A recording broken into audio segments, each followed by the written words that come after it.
はい。皆さん、こんにちは。エラサンドのあやのです。すっごいひん曲がってるね。よいしょ。今日はいつもと全然違う、思いっきり部屋感が出てますけど、ここからお送りしたいと思います。よろしくお願いします。ちょっとですね、この首を見ていただいて、ちょっと首の調子があんまり良くなくてですね、今、座椅子にからのこたつに入っております。ここからライブ配信をするという。いや、なかなか時間が取れなくてですね、今だなと思って、ちょっとこれ目立つから嫌だなと思ったんですけど、ちょっと隠し気味でやってまいりたいと思います。さて、今日は16日ですね。冬至まで、カウントダウンが始まってますけれども、皆さんいかがお過ごしでしょうか？やっぱりこう春分、夏至、秋分、冬至とね、大きいポイントが4つありますけど、私的にやっぱり一番冬至が重いかな。うん。なんかいろんなさ、こう、深いところにこう沈んでいったものがやっぱりね、こう上がってくる。ま、それは一つの解放なのでね、あの、めでたいといえばめでたいんですけれども、とか、ま、やっぱり日本にいると、季節的にね、こうどんどん寒さが増していきますから、そういった意味で、こう体がぎゅっと縮こまったり、代謝が落ちていったりとかね、そういった意味で少しこうなんていうのかな、スローダウンしていく時期でもありますから、やっぱり少し重ためですかね。ま、ですが、私は、冬至前のみそぎということで、明日から5日間連続ヒーリングが始まりますね。これ、遠隔で一斉ヒーリングするんですけれども、なんで、これ急ピッチで直したいと思います。つったって首が回らないとかっていうわけじゃないんですよ。ちょっと調子が悪いなっていう感じなんです。なんで、明日にはすっきりしていたいのでね、これをちょっと貼っております。すごいよね。はい。そんなわけで、本日はですね、青の空間で、冬至の日の夜ね、Zoom を開くんですけど、そのさ、今回どこをチャネリングしようかなと思った時にですね、降りてきたら、なんかちょっとごめんね、すごい気になっちゃうんだけど、まあいっか。えっと、ペルタゴニアという意識体を迎えることにしました。うん。初めての人もいらっしゃるかと思うんですけれども、ペルタゴニアっていうのは私がつけた名前でして、この天の川銀河の中の私たちが住んでいるこの地球がある太陽系ですね。太陽系の空間に、宿る象徴的な意識ということですね。なので、あの、多次元にはまたがって存在しているし、例えば大天使にミカエルとかさ、なんか、なんとかとかっていうような、個として存在したことがない、でも空間にもね、意識っていうか、エネルギーはちゃんと宿っていて、特有の周波数があるんですよ。で、そことうまくチャネリングをすると、その大いなる意識っていう状態で対話をすることができるんですね。で、ペルタゴニアはね、私のセッションを受けたり、長く YouTube をこう追いかけてくださってる方は、ファンの方も多いと思うんですけど、とってもね、ジェントルマンな感じっていうのかな、ちょっと失礼、よいしょ。そうなんですよ。で、ま、そのペルタゴニアの紹介はさておきですね、そのペルタゴニアをチャネリングしようと思うんですけれども、先立ってね、今回の当時はどういったことをテーマに扱いたいのかっていうのを、チャネリングで下ろしましたので、結構長かったのよ。熱く語っちゃってさ、一生懸命文字起こししたんですけど、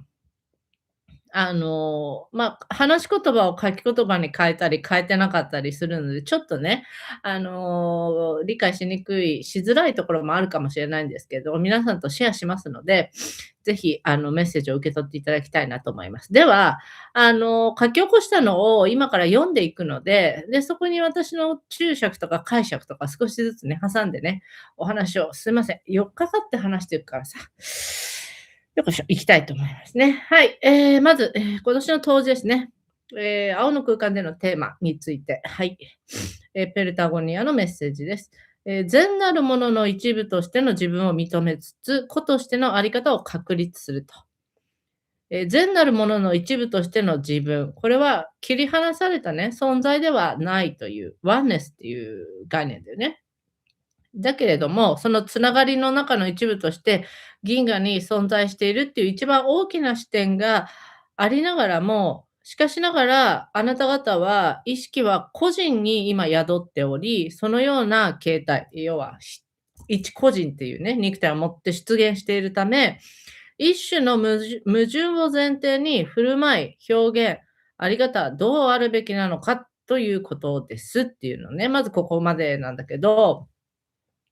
例えばさ、スピリチュアルに関わらず、いろんなさ、こう精神探求みたいなことをしていると、その全ては一つであると。ね、こうやって肉体を持って切り離されているけど、私たちは全てつながり合っているんだっていうことを、感覚的に理解していったりね、そういうものに触れるようなさ、これ比喩的ですけど、瞬間があると思うんですけど、とはいえね、それって持続しないよね。ある瞬間はさ、それをこう悟った一種の悟りのような感覚とか、気づきっていうさ、瞬間を迎えても、もう個人であるっていう意識は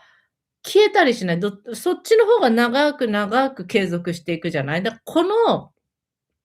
矛盾っていうものが前提にありますよねっていうことを言ってたの。でも、その上で、あなた方の個人として意識が今そこにね、宿っている時に、どんな振る舞いや表現、生き方でもいいよね、こういうのって。とか、あり方、それをどうするべきなのかっていうのに、テーマを当てたいと。で、これは、とにもかくもバランスだっていう風に、そのペルタゴニアは言うのね。で、善の状態、いわゆるワンネス意識ですね。ここに意識が偏ると、ワンネスとしての多幸感のみでいられるのかというと、そうではありませんよねと言ってるわけですよ。ね。確かにそうじゃない？こっからさ、ああって、ワンネスだって、瞑想でも何でもいい。なんかで、わあ、そうだ、ワンネスだっていう風に感じたところから知るまでずっとその多幸感でさ、いれないよねっていうことを言ってんの。で、ええ、良きものもそうでないものも、ありとあらゆる面がカオスとして銀河の中にある中で、その全てと一体感を持った状態を持続するということは、その全てから影響を受けている様子や形態なので、個として見ると、まるで選択権がないように見えてしまいますと。要はさ、個の意識がさ、薄れていくわけよね。全体感みたいなさ、感覚になると。で、そうすると、例えばじゃあ、私はこれをしたいとかさ、これをしようとかっていう感覚っていうのは、反比例して薄くなっていきますよねっていう、ざっくり言うとそういうことなんです。そしてですがそれを知った上で、なお個性を与えられていることをよりよく活かそうとするならば、自分から振る舞い、表現など、自分が発端になって両芝に放っているものを選んでいけるという真の自立、姿勢に発展していくことができますと。個性を与えられているっていうのは、今、I am としてね、私はっていう状態で存在しているっていうことでね、それは個性を宇宙から与えられてるっていう風に表現されてるんだけど、ね。その私から発端っていうのは自分始まりとかさ、自分指導みたいなことよ。だから自分の感情とかさ、こう生まれてくるものとかね、そういったものを量子場っていうのは、そのエネルギーフィールドっていう風に、ざっくり捉えていいけれども、そこにね、放っているものを、全て自分主導でね、放っていくものを選んでいけるんじゃないでしょうかっていう、これが真の自立なんじゃないでしょうかっていうことね。これもちょっと後でね、詳しく説明が入ります。すでに知っている概念かもしれませんが、今一度見直さなくてはならない時です。なぜならば、皆さんは思っているよりも加速度的に一体感であるとか、全体の中に含まれた存在。これは生存環境が爆発的に変化しています。なので、知らないうちに絡み取られている、個を失いつつあるというような状況を招きかねないんですよということですね。これはインターネットとかね、そういう、オンライン上でのそういう、つながり合いももちろんだけど、身近なコミュニティとかもね、やっぱりインターネットの普及によってさ、つながりやすかったりさ、するよね。あとは、そういった、これまで、特に私なんか昭和生まれですけど、昭和、平成、令和ときてさ、この生存環境っていうのは私たちが生きているこの取り巻く環境っていうものが、加速度的に変化していると。それにやっぱ順応していく、自分もアップデートしていかないと、知らない間にその、今の社会とかさ、この流れとか、この環境に絡み取られていくっていう風にね、そんな表現がありました。さて、真の自立にふさわしいバランスは何かを見つめ直すタイミングですと。全体の中での自分のあり方。自分のあり方が全体に及ぼす影響。どちらから見ていっても構わないですと。そして、全体の現在の生命存在環境を改めて工事の視点を用いて見直し、目まぐるしく変化していく渦中で、意図せずして個を失っていく、何かの一部に巻き取られていく可能性があることをまずは知り、理解をしていく時ですと。この工事の視点を用いてっていうのは、ペルタゴニアが、青の空間でそういったことをまた細かくね、チャネリングのメッセージで、私たちが見落としているようなこととか、工事の視点ならではのこう、切り取ったね、部分をこう言葉にして伝えてくれるってことですね。そして、自他との区別をはっきりさせていく。これは私の考えで、これはあなたの考え。ここをきちんと区別していくことが準備段階のさらに前提です。自分が感じていること、他者が感じていることに共感し、自分が感じているのか。検証できるポイントは多いので、具体例を提示しながら、個人が自立に向けてのそぎ落としに取り組めるようサポートをしますと。ここら辺もね、私が思うところはあるんだけど、ですが、また、ちょっと後でね、話していきたいと思います。なので、続けて、書き起こしを読みますね。気づき、変容、霊的な道を歩んでいるという自覚のある方にも、再度お集まりいただきたい。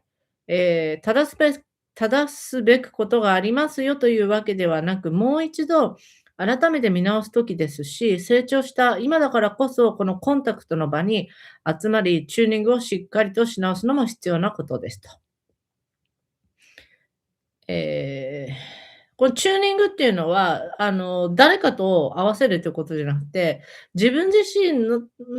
のチューニングを戻すっていうことをね。なんでこういうことを言ってるか、この場に集まることでそれができるって言ってるかっていうとさ、チャネリングの場って、独特な磁場ができるんだよね。それはオンラインでもそうだし、例えばアーカイブ視聴とかで、後で見ても、意識がその瞬間にこうアクセスしてるわけだから、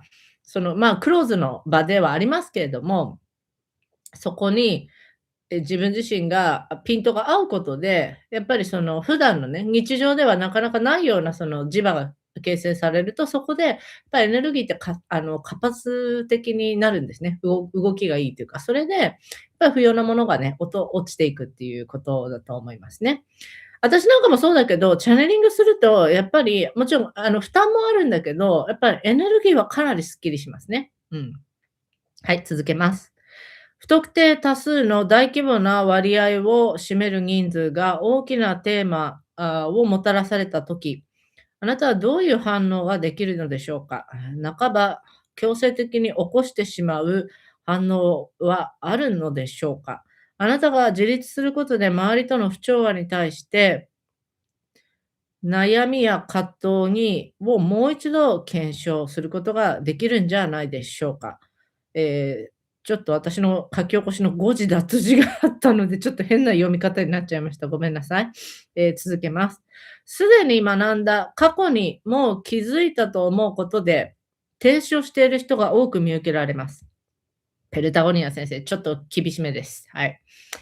完了させることも大切ですが、学び続ける、変化し続けることは常にできます。エゴは、私は気づいた、私はもう変化したという時点で霊的な歩みを止めようとする。得た気づきの中に留まろうとします。そこをあえて、あなたはもう目覚めたかもしれません。あなたはもう気づき、自分らしい人生を歩んでいるかもしれません。あなたはもう以前のようにつまずいたり、迷ったり悩んだりしていないかもしれません。でも、まだ見ぬ霊的な成長があり、それはもっと高みへ登り、もっと磨かれていくための歩みを進められるということを知ってください。あなたが進もうとしているその先の世界は、個人の範囲内での成長ではなく、周りに与えられるより多くの意義がありますということなんですね。うん。ちょっとざざっと読んでしまいましたけれども、少しね、戻っていくと、どこから解説してこうかな。まずさ、例えばね、また見直しのタイミングですよって言ってる、このメッセージを私が受け取った時に、個人的な、感想っていうかさ、すごい主観は、例えば、コロナとかさ、世界中の人がさ、同じテーマをもたらされた、突きつけられたわけじゃない？そこでさ、生き方を見直したり、働き方を見直したり、例えば人間関係を見直したりとかさ、結構あそこでいろんなさ、ことがはっきりしたと思うんだよね。それまでの生活や何らかの形態を維持しようとした人と、ざっくり言うとね、これをきっかけに大きく変化した人っていうのが2つあったとするじゃない。そして、例えばさ、そのどちらであったとしても、その後、ね、5年とかさ、経ってさ、また、それぞれの場でさ、出会った人とか、コミュニティとか、そういう中でさ、意気投合したりとかさ、それが新しい考えによって生き方が変わった先で出会った人々だとしてもね、だったとしても、そこの人たちとの、共振共鳴関係っていうのが、割とこう、固定化されてきてね、本当にそれでいいんですかっていうことを、もう一度見直しませんかっていうことだと思うの。なんでかっていうと、やっぱり何でもそうだけど、変化し続けるのがこの宇宙の摂理っていうか、自然なことなんだよね。で、それは自分が意図しても、意図せずとも変化していくわけ。だけど、例えばある特定のさ、ポリシーだったりとか、信念、とかさ、こういったスタイルが好きとかわかんない、そういう共感できる人たちとのさ、コミュニティっていうものができたらさ、そこの中だけで回っている、雰囲気でいいかな。雰囲気とかさ、考え方に固定化されてませんかっていうことなの。何かまた一大事が起きたわけじゃないけれども、一旦ね、ここで見直してみませんかって言って、その冷静に、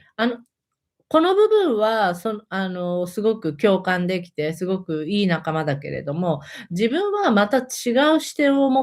持ったとかさ、自分がその後成長してさ、ここはやっぱり違うなと思ってるっていうことも、何かなければ感じないで過ぎてしまう、見過ごしていることって結構多いと思うのね。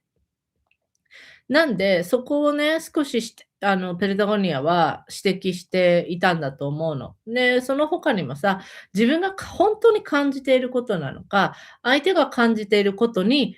共感して、自分のことのように感じているのかって、これって線引きは難しいのよ。そもそもワンネスだからね。同じように感じるっていうセンサーは一緒のところが反応するから。だけど、厳密に言うとやっぱり違うのよ。それは違う。だけども、そこを見過ごしてませんか、見落としていませんかっていうことでもあると思うのね。うん。で、さらにはね、ちょっとペルタゴニア先生がね、こう、ピシッとこう切り口切れ味よく入れてきたところはさ、例えば自分は大きな気づきを何かのターニングポイントで得ましたとかさ、一種の覚醒体験をしましたって言ったら、それで終わってしまう人が多く見受けられるっていうところを指摘してたの。で、私は何も、なんていうのかな、ずっと頑張り続けなきゃいけない、成長し続けなきゃいけないとか、そういったことをこうプレッシャーにね、かけてるわけではないのよ。そうではないんだけど、ここで、ちょっとした違いがあるなっていうのは、もう気づいたから私はなんかいいわとか、ちょっといいわっていうのも何がいいのって感じでわかんないけど、ね。一回何かそういったなんか特別なさ、感覚を得たら、その時点でストップしちゃうってことは結構あると思うのよ。でも、もうそれ過ぎ去ったことなのよ。その時の、あの日のあの時間のあの自分は、ピンポイントでバチンとそこで気づきを得て覚醒体験をしたかもしれない。ね。それによって生き方が変わったかもしれないけど、その時の感覚っていうのは、今の自分の感覚じゃないのよ。もう古いのよ。って私は自分に思うわけ。チャネリングとかさ、こういっぱいこう仕事とかいろんなワークとかしてるとさ、うわーっていう瞬間は結構あるわけ。その非日常的なね。でも、次から次へと忘れていくよ。だって終わったことだから。自分があの時あんな風に気づいたとかさ、あ、こんな手放しと解放があったとかって、そんな素晴らしい感動的な瞬間も、済んでしまえば過去の本当にワンシーンでしかないっていうかさ、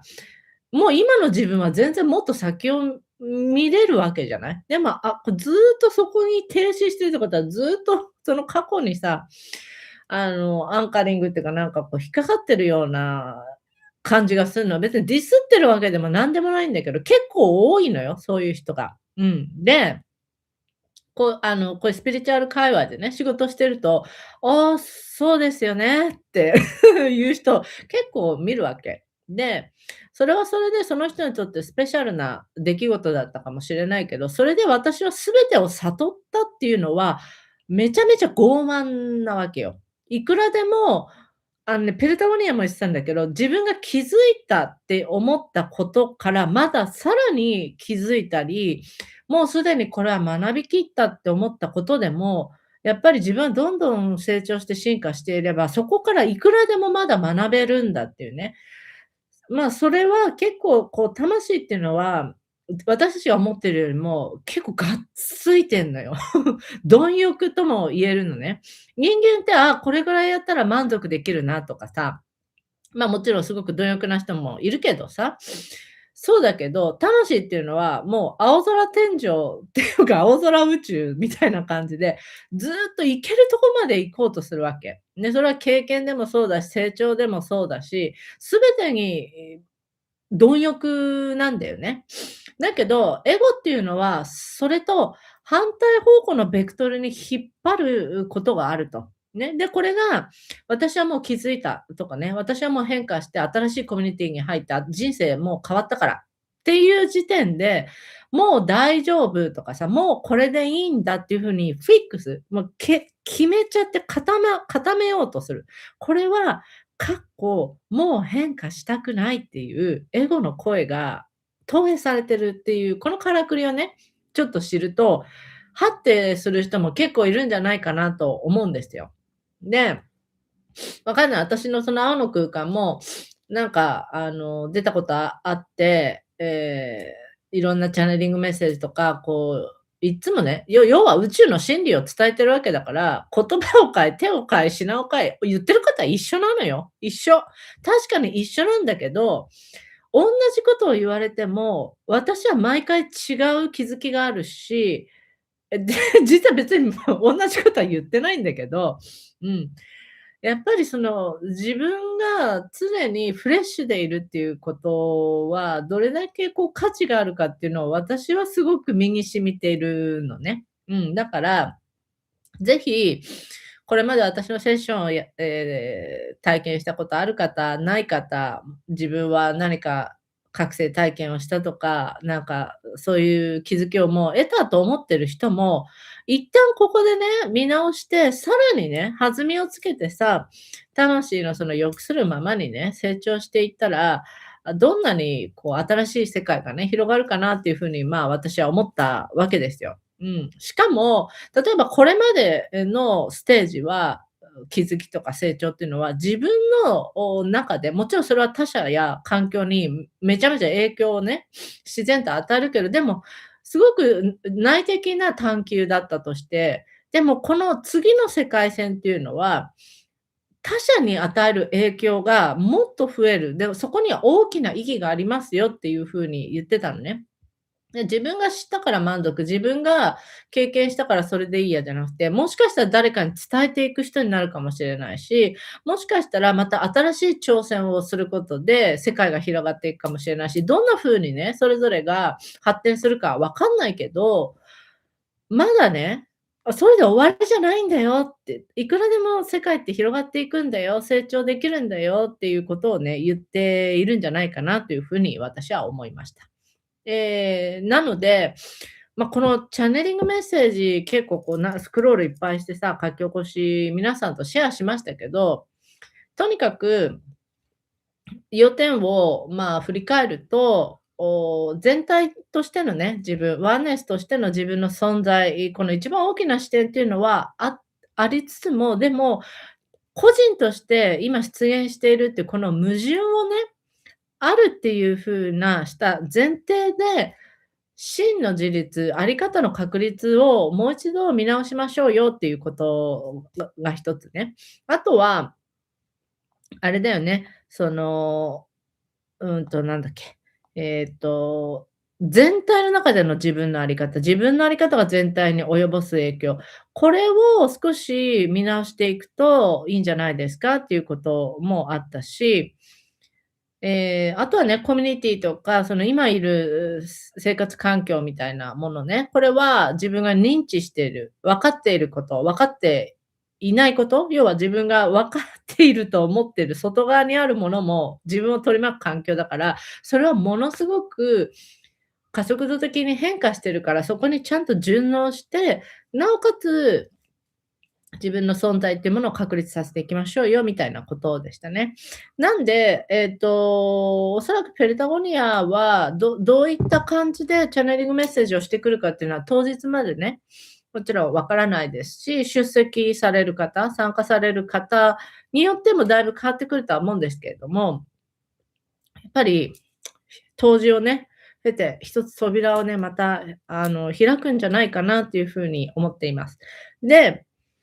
チャネリング青の空間はね、Zoom で配信しますけど、チャネリングをして、Zoom にリアルタイムで入られている方が少なければ、質疑応答っていうのかな、ビデオをオンにしてればね、何か自分で聞いてみたいことがある方がいたら、そういう発言のチャンスもあります。で、休憩挟んで、ライトランゲージによるエネルギーワークをします。なので、その